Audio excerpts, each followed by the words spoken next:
ধর্মতলায় আন্দোলনে অশান্তি, সাংবাদিকদের উপর নিগ্রহ, পর পর জানে তৃণমূল কংগ্রেস কর্মী।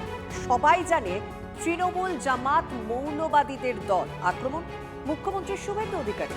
সাংবাদিকদের বেছে বেছে খুন করার জন্য পেটানো হয়েছে। গুন্ডা দমন আইনে ব্যবস্থা নেওয়া হবে। আইনের শাসনের মধ্যে দিয়ে গুন্ডাদের দমন করব, কড়া বার্তা মুখ্যমন্ত্রী। তৃণমূল কংগ্রেস তো জামাতিদের পার্টি, সবাই জানে।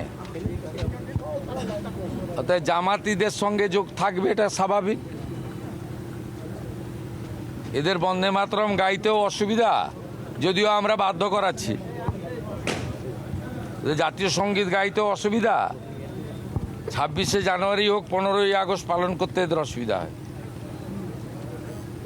আইনের শাসনের মধ্য দিয়ে গুন্ডাদের দমন আমরা করব। আর বাক স্বাধীনতা, গণতান্ত্রিক স্বাধীনতা প্রত্যেকের থাকবে। যে কেউ তার স্বাধীন মত প্রকাশ করতে পারে। সরকারি সব স্তরে কথাবার্তা বলা, আলোচনা করার সুযোগ আছে। কিন্তু এই যে শক্তি যারা সাংবাদিকদের বেছে বেছে পিটিয়েছে, নির্দয়ভাবে পিটিয়েছে, খুন করার জন্য পিটিয়েছে, এদেরকে গুন্ডা দমন আইনেই সাজা দেওয়ার ব্যবস্থা হবে। যদি মনে করেন বিদেশি শক্তির হাত আছে, বিদেশ থেকে গিয়ে তাদের ধরিয়ে আনুন, মিটে গেল। আপনাদের হাতে রাজ্যের সিআইডি, আপনাদের হাতে কেন্দ্রের সব এজেন্সি, তাহলে শুধু বিদেশি শক্তি বিদেশি শক্তি বিদেশি শক্তি না বলে বিদেশ থেকে ধরে নিয়ে আসুন তাদের, মিটে গেল। তাহলে দিল্লিতে কারা করছে?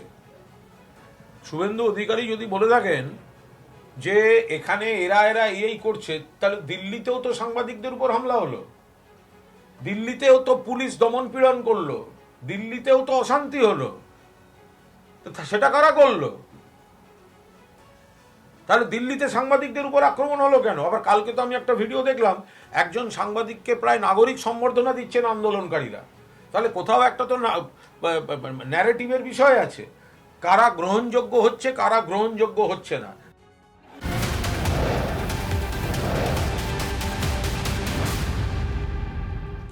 নিট ইস্যুতে কলকাতায় বামেদের যে আন্দোলন, সেই আন্দোলনকে কড়া আক্রমণ করেছেন বিজেপি রাজ্য সভাপতি শ্রমিক ভট্টাচার্য। কমিউনিস্টদের দেশ বিরোধী বলে নিশানা করেন তিনি। আর কি কি অভিযোগ করেছেন শুনব।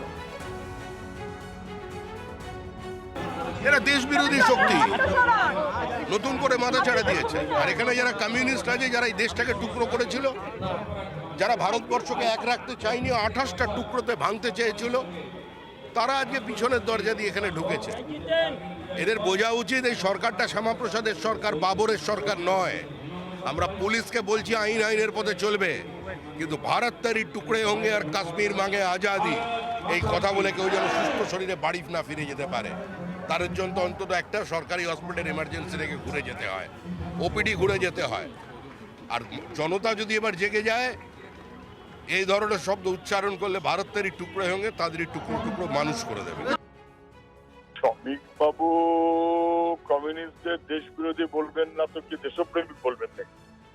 শ্রমিক বাবু আরএসএস, নতুন করে কথা নাকি?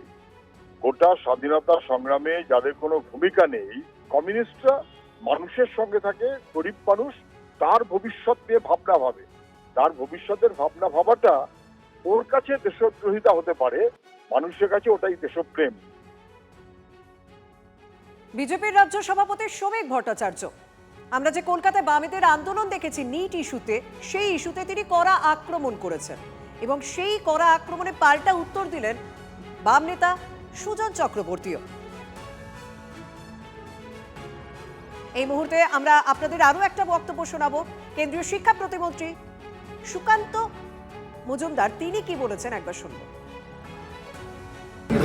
এরা একটা সুযোগ নিয়েছিল যে এই বাম, অতি বাম, ঝান্ডু বাম সব মিলিয়ে যা আছে, তাদের কাঁধে পা দিয়ে বা বামেরা এদের কাঁধে পা দিয়ে একটা বিশৃঙ্খলা চালু করবে। পুলিশের উপর বোতল ছুঁড়ে মারবে, জুতো ছুঁড়ে মারবে, সাংবাদিকদেরকে হেনস্থা করবে এবং পুলিশ লাঠিচার্জ করবে। এটা তাদের উদ্দেশ্য ছিল। সেই উদ্দেশ্য সফল হয়নি। এখন সবার ছবি এআই দিয়ে খুঁজে বের করা হবে, চিন্তার কিচ্ছু নেই। কুণ্ডলী বের করে নেব, আমরা জন্মগোষ্ঠী বের করে নেব, নিয়ে তাদের বিরুদ্ধে মাননীয় মুখ্যমন্ত্রী যেরকম বলেছেন গুন্ডা দমন আইনে তাদের বিরুদ্ধে ব্যবস্থা হবে।